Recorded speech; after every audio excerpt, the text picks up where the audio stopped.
Welcome to this explainer. Whether you're already filling out your tournament bracket or you're just here for the inevitable summer drama, we are breaking down one of the most hotly debated topics in global sports right now. That's right, we're talking about the England national team's chances at the upcoming 2026 World Cup. It's a massive tournament hosted across the United States, Canada, and Mexico. And as always, the hype machine surrounding the three lions is an absolute overdrive. But today, we're cutting through all that noise. We're going to look at the raw data, the manager's tactical master plan, and the incredibly harsh realities of history to see what is actually waiting for England this summer. Let's get into it. So, take a look at this number, 10.66%. When I first saw this figure from the Opta supercomputer, I was honestly genuinely surprised. I mean, this is an incredibly advanced predictive model, and this is its exact probability of England winning the entire tournament. Now, for a nation that hasn't actually lifted the trophy in 60 years, an almost 11% chance might seem incredibly high, right?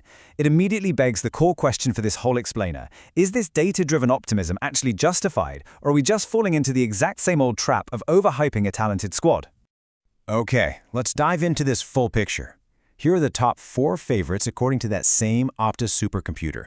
You've got the European champions, Spain, leading the pack at 16.02%, followed by a phenomenal French squad at 12.54%.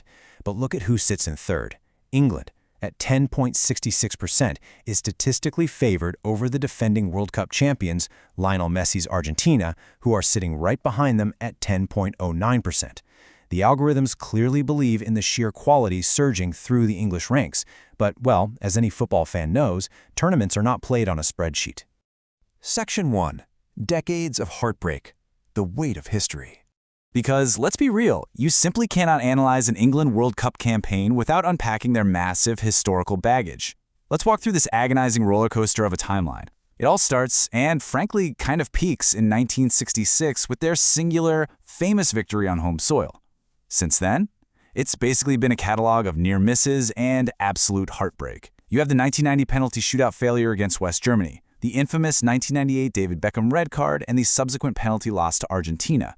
Fast forward to the modern era, and we do see glimmers of hope, like a fantastic semifinal run in 2018 and a grueling quarterfinal exit against France in 2022. But man, it's a long, excruciating wait filled with a whole lot of what-ifs. That heavy history is perfectly encapsulated by this quote from comedian David Baddiel, who co-wrote the iconic football anthem 3 Lines. He said, "3 Lines is a song about loss and the fact that England mainly lose." It sounds totally pessimistic, I know, but it hits the nail on the head regarding why this team is under such a massive microscope. The media hype constantly builds them up as world beaters, while the historical reality creates this intense, totally unique pressure cooker. These players aren't just playing against their opponents. They are literally playing against 60 years of ghosts. Section 2. Tuchel's Tactical Gamble. Picking a System over Superstars. So, when new manager Thomas Tuchel announced his 26-man squad for the 2026 World Cup, it sent absolute shockwaves through the fan base. Why? Because he drastically pivoted away from the traditional English approach. As he put it during the announcement, his selection is, quote, all about the team and the chemistry.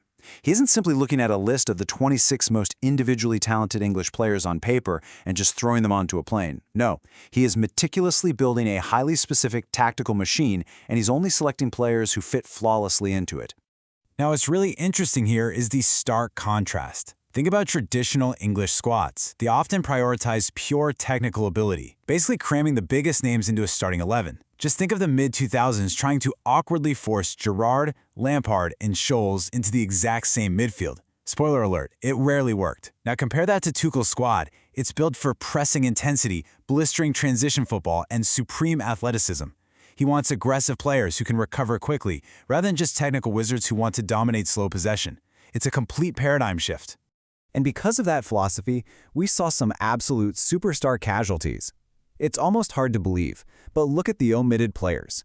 Phil Foden and Cole Palmer, literally 2 of the most talented attackers in all of Europe right now, just left at home. Why? Because they naturally want to operate in the exact same spaces on the pitch, and Tuchel absolutely refuses to have positional clashes. Trent Alexander-Arnold, a generational passer of the ball, is a tactical casualty purely because Tuchel prefers defensive profiles that can press and recover faster. Even Lewis Hall, a highly balanced fullback, was passed over in favor of raw aggression. The logic behind these wild omissions boils down to this single, brutal reality. Tuchel's squad is built to, quote, survive 7 high-intensity tournament games in a specific tactical setup. He is uniquely preparing for the grueling, physical, and highly pragmatic reality of knockout tournament football. He isn't playing fantasy football where you just field your highest-rated players. He's engineering a squad to endure a month-long war of attrition. And that brings us to the highly debated players he actually did include to fit this chalkboard master plan. Jed Spence was selected because his rapid recovery pace perfectly suits a transition-heavy system. Jordan Henderson, a deeply controversial pick for some fans, is there because tournament managers inevitably rely on experienced leaders who can maintain strict tactical discipline to close out tight games. And Ivan Toney provides something England has lacked for years, a pure, physical, aerial presence and a lethal penalty taker for those late, desperate knockout moments. Section 3. The Old Guard, the Experienced Core. Now, while Tuchel is pushing this fresh, highly demanding tactical system, he deeply recognizes the need for an experienced core to anchor his theories in reality. Take the number 3, for example. This will be Harry Kane's 3rd World Cup, serving as the captain of the England national team. By doing so, he's actually tying a legendary historic record set by Billy Wright, who captained the squad way back in the 1950, 1954, and 1958 tournaments. Kane is the undeniable talisman and the veteran heartbeat of this entire squad. But Kane definitely isn't alone out there. Look at the massive tournament experience anchoring this team. Goalkeeper Jordan Pickford and defender John Stones are also heading into their 3rd World Cup. And then there's Jordan Henderson, making a record-equaling 4th World Cup appearance, matching the great Sir Bobby Charlton. In fact, this is Henderson's 7th major tournament overall, tying the all-time England record held by women's football legend Lucy Bronze. This veteran presence is completely crucial for guiding the younger, dynamic players through the intense pressure cooker of a World Cup. Section 4. Roadblocks to Glory, Why the Data Might Be Wrong. So the crucial point is this. We have the supercomputer optimism, and we have Tuchel's ruthless system perfectly optimized for tournament survival. But we've got to look at the harsh realities on the ground. The analytical skeptics over at Breaking the Lines highlight 4 massive hurdles: the sweltering climate in North America, the extreme physical fatigue of Premier League players, the suffocating outside pressure we discussed earlier, and a dangerous historical tendency to favor purely functional players over game-changing skill. Let's break those down, starting with the weather. Historically, England's record in warm climate tournaments is, well, incredibly poor. Their solitary win in 1966 was in the mild English summer. When the heat turns up, they historically wilt in the sun like an unwatered houseplant, rarely progressing past the quarterfinals.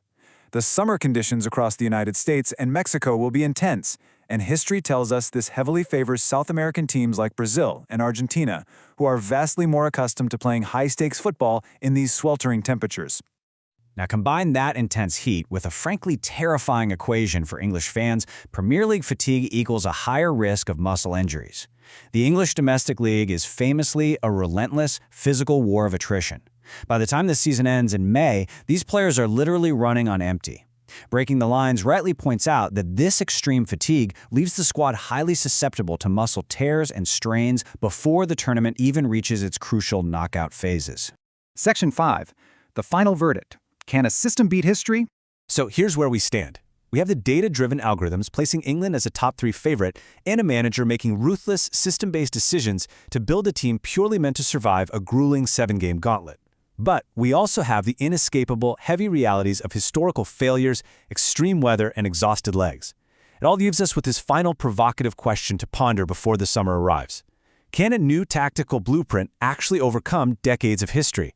Has Thomas Tuchel finally found the antidote to the English World Cup curse by prioritizing chemistry, transition pace, and grit over flashy superstars, or will the heat, the fatigue, and the immense weight of expectation result in just another chapter of heartbreak? I guess we'll find out on the pitch. Thanks so much for joining me to explore the reality behind the data. Keep learning, keep questioning, and I'll see you in the next explainer.